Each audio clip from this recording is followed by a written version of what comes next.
Senator Ted Cruz is our guest in the great state of Texas. Senator, you all have just pulled off a big tax reform, a big tax overhaul. I know you were proud, particularly of a provision that you authored, but of the overall legislation. Your comments?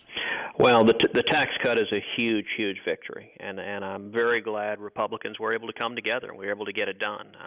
Obviously much of last year was frustrating seeing Republicans not unite, and we came together, we got it done, we got it passed, and it is a big tax cut. It's going to make a real difference for small businesses, for farmers, for ranchers, for job creators. It's going to make a big difference for working men and women, for families, for parents, for young people. And it's designed to bring trillions of dollars of capital back to the United States, bring jobs back to Texas, bring manufacturing jobs back to Texas, and cut the taxes of working men and women across this country. So I'm really gratified. I think it was the singular achievement of last year. That and the confirmation of Neil Gorsuch stand out as the most important things we did in 2017, and I'm really gratified. There's an Obamacare repeal provision. Yes. Talk about that, and is that enough? Well, that was a big thing that I fought very hard for, is that as part of this tax cut, we have repealed the Obamacare individual mandate. And a couple of months ago when I began pushing for it, most of my colleagues thought that there was no chance that would happen. We had only a handful of conservatives supporting me. It was me and Rand Paul and Tom Cotton and not many others. And we began pushing hard and pushing hard and pushing hard, and ultimately we got it done. It's in the bill, passed into law. As you know, the individual mandate is one of the most unfair parts of Obamacare. Every year the IRS fines about 6.5 million people. About 1 million of them are in Texas, and they're getting hit with fines because they can't afford health insurance. About 40% of the people fined earn $25,000 a year or less. About 80% earn $50,000 a year or less. So that is repealed. That is real tax relief to the 6.5 million people getting fined under Obamacare because they can't afford health insurance. That's meaningful relief. You asked, is it enough? Of course it's not enough. We need to come back this year in 2018 and finish our promise to repeal Obamacare. I'm working to do that, and the challenge is going to be getting 50 Republicans on the same page. We fell just short last year, but I'm continuing to roll up my sleeves and work to bring us together to honor that promise. Senator Ted Cruz is our guest. You had a particular provision that you were working very hard on.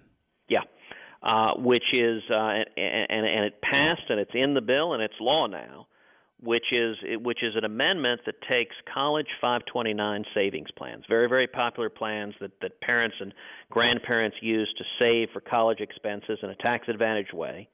It expands those to K through 12 education, and it expands them to public school, private school, parochial school, religious school.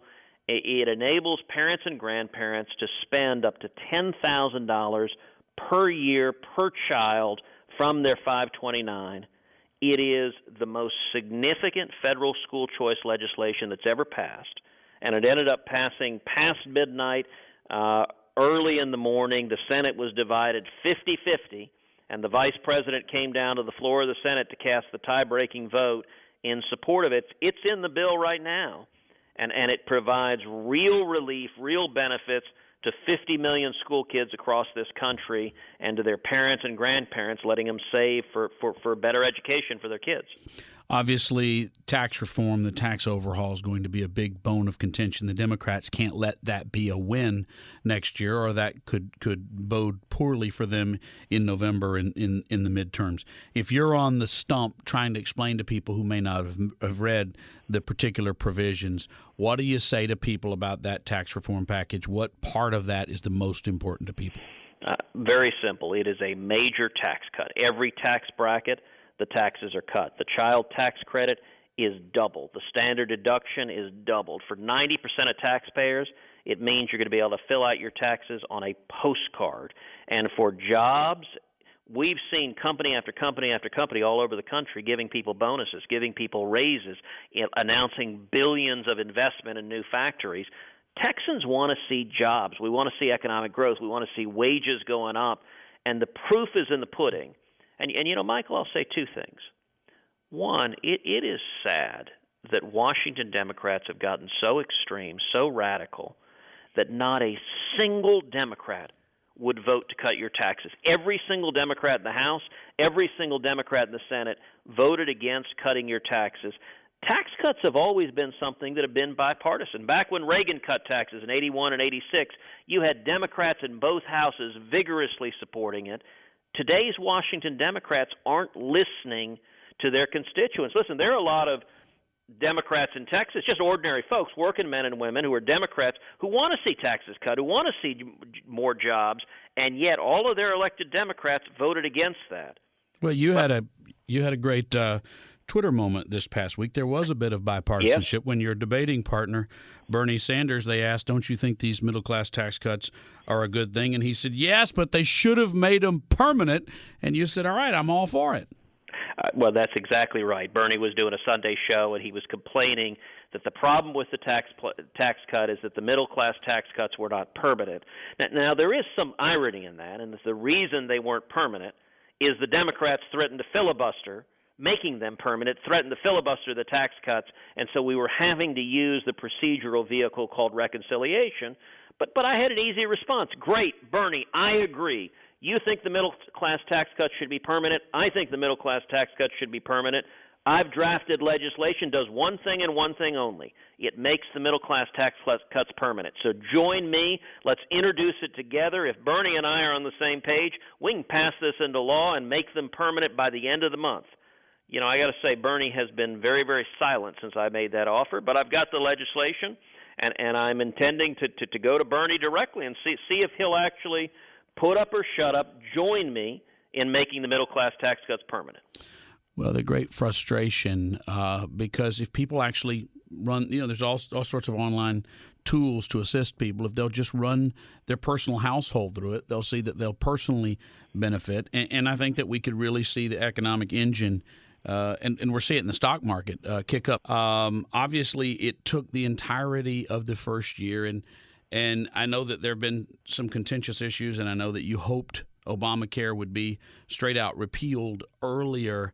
Why would you explain to people, why did it take, we're glad it happened, why did it take till the end of the first year, since tax reform was so important?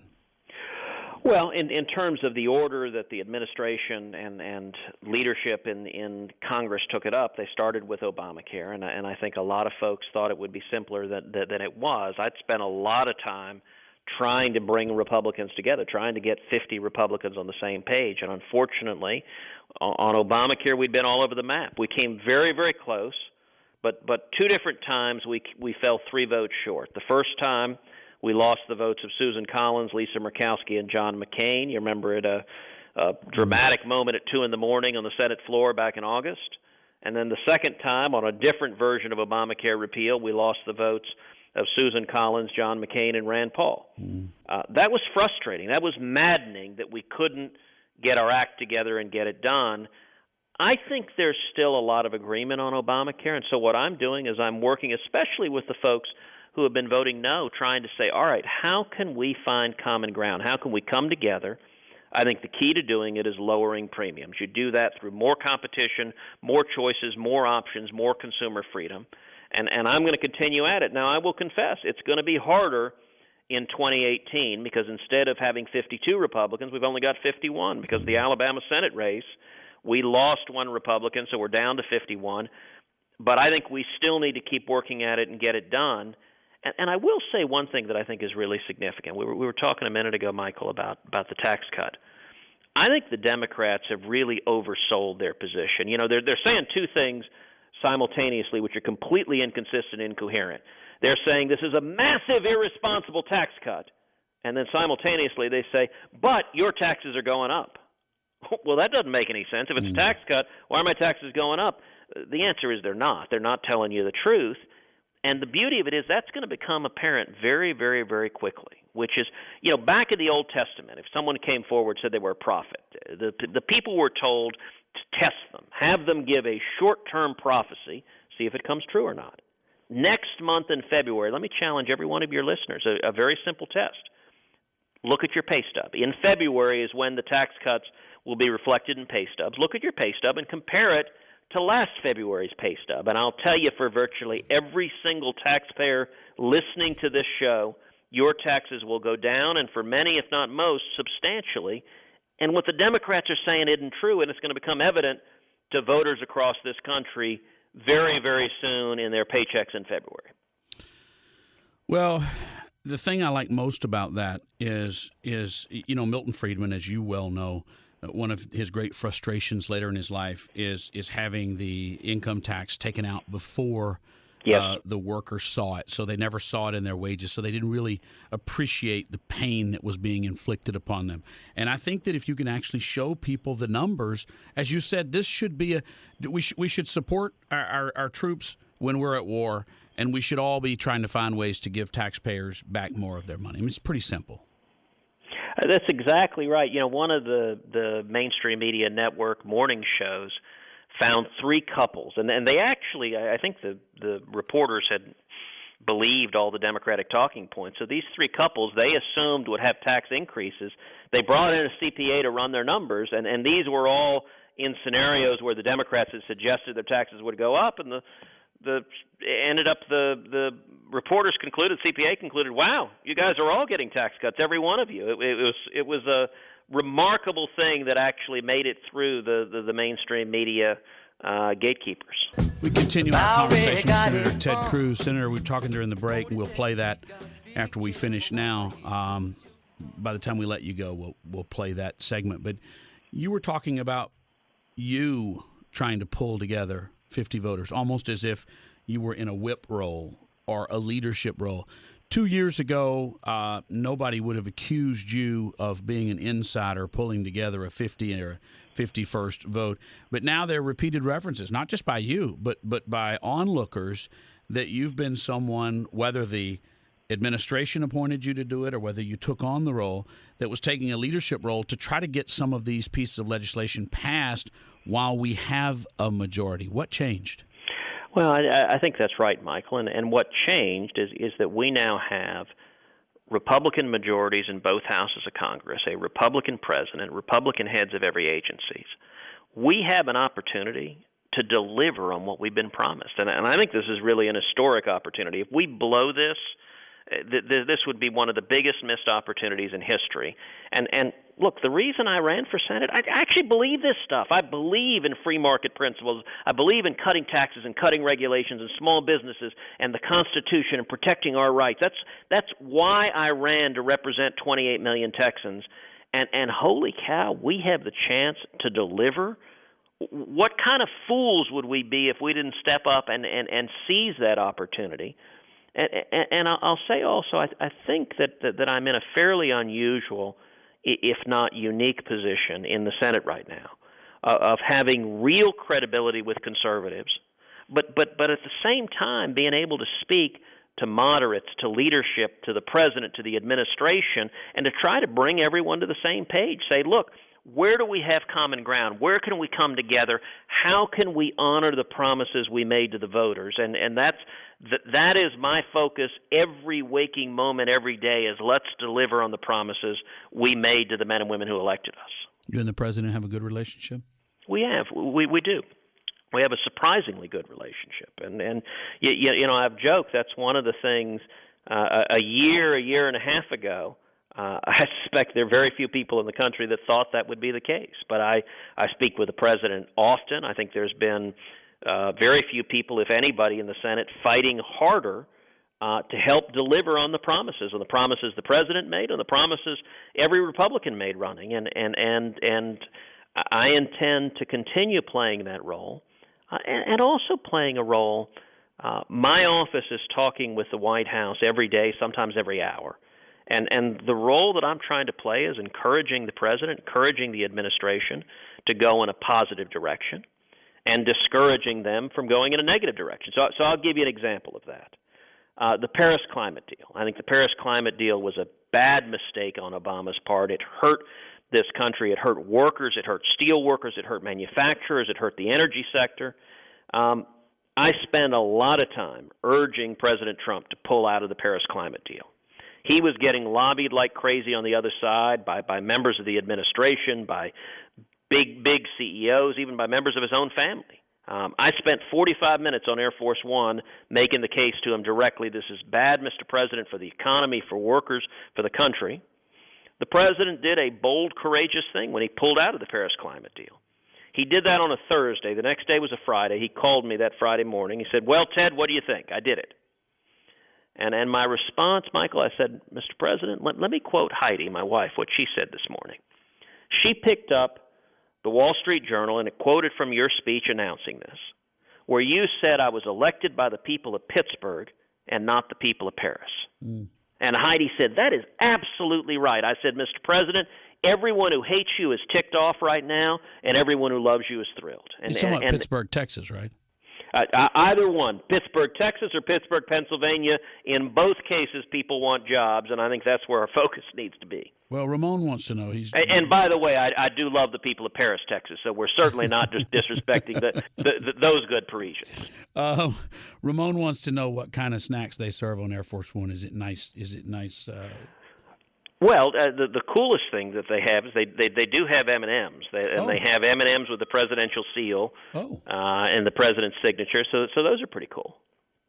Yeah, Ramon wants to know if maybe next time you could squirrel a few in your pocket. Don't let them melt, because we'd think that was cool. We might frame them or something. All right, I got your back. I'll get you some M&Ms from Air Force One. Hold me to that. You've taken a lead, Senator Cruz, in the Senate, in the media, on the issue of the protests in Iran and maybe the opportunities we have and what those people are standing up for. Why?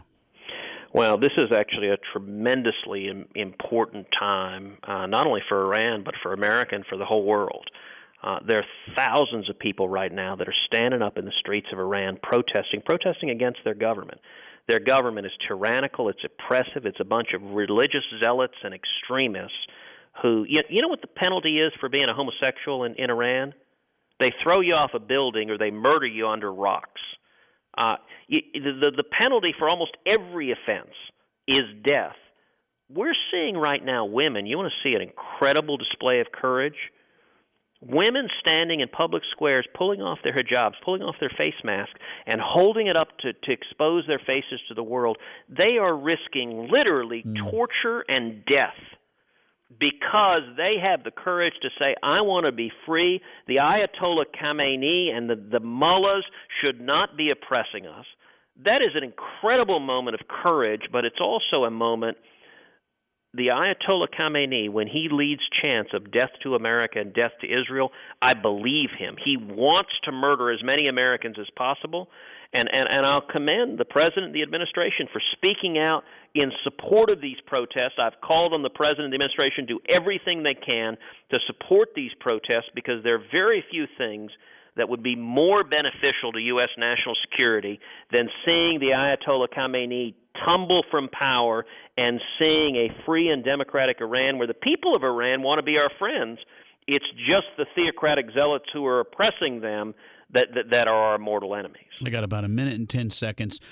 Is all the media attention to the Russia collusion story, the Department of Justice, Mueller's investigation, to what extent is that a distraction from the work y'all are doing? Well, the media is obsessed, and there is, something I've called Trump derangement syndrome, where they hate the president so much. The radical left that the Democratic Party is captive to, they hate the president. They're mad he's elected. Everything he says drives them out of their minds, and it's all the media focuses on. What I find when I'm back at home, Texans are much more interested in tax cuts. They're much more interested in lifting job-killing regulations.